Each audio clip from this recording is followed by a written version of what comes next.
So, what is spiritual awakening? A spiritual awakening is when you wake up. So, you wake up from this illusion that we call reality. Your whole perception change, your whole perspective on life, who you are, and your old beliefs, your belief systems. You learning that you've been on the Maury show your whole life. The DNA test determined that was a lie. This whole thing was a lie. And now you questioning like, then why I'm here? Who am I? What's my purpose? Why is my family my family? Why is my friends my friends? Why do I do the things I do? Why am I in the relationships I am? Why are we working? Why do I got this job? Why do I work to pay bills? Why we got bills? Why we pay rent and mortgages? Like you may have those questions in your life like, oh hell no. Like get out of here. But soon, you start to get some answers later on. But you start peeling back the layers, no all jokes aside, but you start peeling back the layers and you really questioning your purpose here. Why you here. And having a purpose is like really, really that's very strong. Basically you having a spiritual awakening because your soul is coming through like this life is no longer serving you. To be aligned with your higher self and for you to be authentic so that you can be on your life path, so that you can come here and do the work that you were supposed to do. And that's for you to figure out by doing the inner work. So for me, I hit rock bottom. I had to move out an old family apartment. I was beefing with my father at the time over that situation. I was in a relationship I shouldn't even be. I shouldn't have been in. Excuse me. And I was just like, you know what? Like, I felt like I was giving up at one point. I was just like, again, why am I getting up every day? For what? I don't have no job. I ain't have no apartment. My money at the time was looking low. So I was like, I gotta stack my bread. I have to get me an apartment. And I remember hearing my inner voice like, okay, you could do that. That's easy. You could get a job. You could get the money. You could get the apartment. But who are you? What do you want to do in life? I had goals and things like that. Always was business oriented. Always knew I was going to become a business owner. But my soul was like, okay, but who are you? What is your purpose? And I'm like, I don't know. At first I was like, nada. But my soul was like, no, but who are you? That's your name, but who are you? And I always had this inner voice since I was a child, but I never knew what it was. To a certain extent. Not to go off topic, but I remember when I was younger, always had this inner voice. And I remember being on the train with my mom's, and I was like, Ma, God talks to me. I was like, my life is like a movie. I was like, I'm the main character. I'm young. I'm like, let me say like 5, 6. Yeah, like 5, 6. And I was like, it's like a movie. And I said, everybody else is a part of my movie. So everybody else was the cast. I probably didn't know the word then. But I was like, yeah, everyone else is in my movie. I was like, I only can see from my eye the movie. Y'all should have seen my mom's face. She was like, God talk to everybody. But she was looking at me like, what? Right? But she kind of brushed it off, but she was just smiling like, it's all right, baby. It's all right. Like she probably just thought it was my imagination or whatever.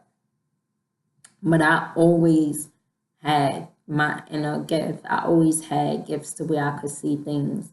I can feel things. Like I had the whole imaginary friend and all that and the whole nine.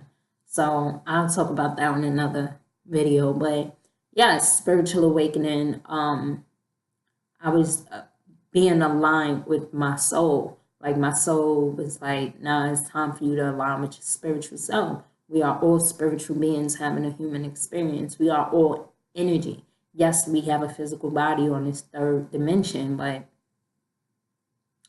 we are spiritual beings having a human experience. So we are spirit, and we are energy. So I had to get on that path. And on that path, my first step to my spiritual journey or my spiritual awakening was self-knowledge, learning who I was. So now I'm researching, I'm on YouTube watching lectures. I get onto some whole bunch of ancient Kemet. I started listening to John Amos Wilson, scholars and teachers such as him, John Henrik Clarke, Francis Cress Welsing, Nellie Fuller, and Sister Soldier. I got real militant real quick. I was on some real militant stuff. So I talk about this on my podcast, which is on 7 different platforms as well. I will post the links below in the description box of the podcast. But yes, I basically was on a quest of self-knowledge. Who was I? Why was I here? And basically when I started learning all of this, I was just regurgitating. I really wasn't doing the inner work. But everything that I was hearing, besides my perception at that time was,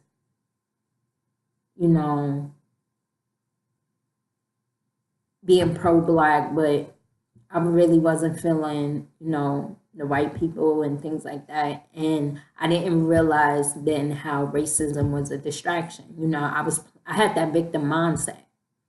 So I had to go through that to get to where I am today. So I was like that for like a few months, and then I got into metaphysics and esoteric, and I started listening to great scholars such as Dr. Delbert Blair, Dr. Jewel Pookrum, just different teachers and scholars, and that's into the metaphysics and esoteric. And Dr. Delbert Blair blew my mind. I didn't even understand half the stuff he was talking about, but it was just so interesting and it was resonating.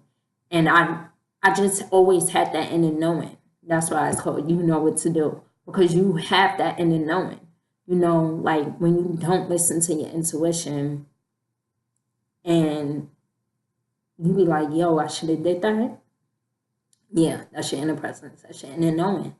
And it just resonated.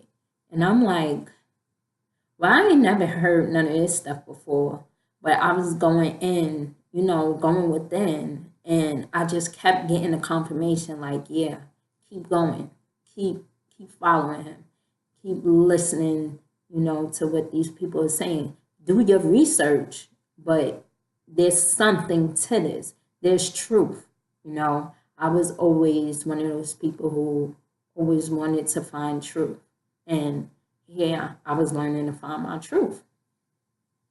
And I had to really learn to dig deep and do the inner work. But I'm going to talk about that in another video as well. But with a spiritual awakening, you may feel crazy. You may start talking to your family and things like that and your friends, or either like your partner, and they looking at you like, the hell is wrong with this person? And there's nothing wrong with you. And there's nothing wrong with them. They just now awaken to that. They just not on that wave. They not on that vibrational frequency yet of being awakened. So you're questioning everything, and you're trying to figure yourself out, and they trying to figure out why you trying to figure out who you are when they don't even know who they are because they not even aware. And with awakening, you become aware. You become aware of the bull crap. I don't even know what that was that just came out my mouth. But you become aware of the bull crap. And you just want to change. It's just a automatic shift that's happening. Now, if you start resisting this change, you start to suffer. Now, remember, suffering is a choice. Just release it. You know, even like with religious beliefs and belief systems, if it's meant for you, then you will always go back to something. But just release. Release and really research. Because a lot of us have belief systems because we've been domesticated by our families in society. You know, because our mama, father, granddaddy, grandma, auntie, uncle, cousin, sister, brother, whomever said this, then it's like, okay, well, for generations and generations, or because everybody else is doing it, we believe it, we gonna do it, and you don't even have to have proof. You know, the proof is in the pudding. You gotta research. Do your own research. I always tell people that do your own research and listen to your higher self. Listen to that inner voice. You know, even when you do your research, you could be like, meditate on it, you know, or even if you're not even on that level yet, meditate and learn to meditate first. But just close your eyes and just ask yourself questions. You will hear that voice. And the voice is, well, mine's be soft. Sometimes my voice be, you know, stuff like that. But and also with this spiritual awakening, you're learning to kill your ego. Like, you know, I hate to say kill it, but to lay low. Make sure that ego lay low. You want to tap into your God self. So I know I just said a lot. So, you know, in the next video, we're going to talk about God self. We're going to talk about ego. We're going to talk about higher self. Whatever y'all want to talk about, we're going to talk about. And I'll see you soon. Peace.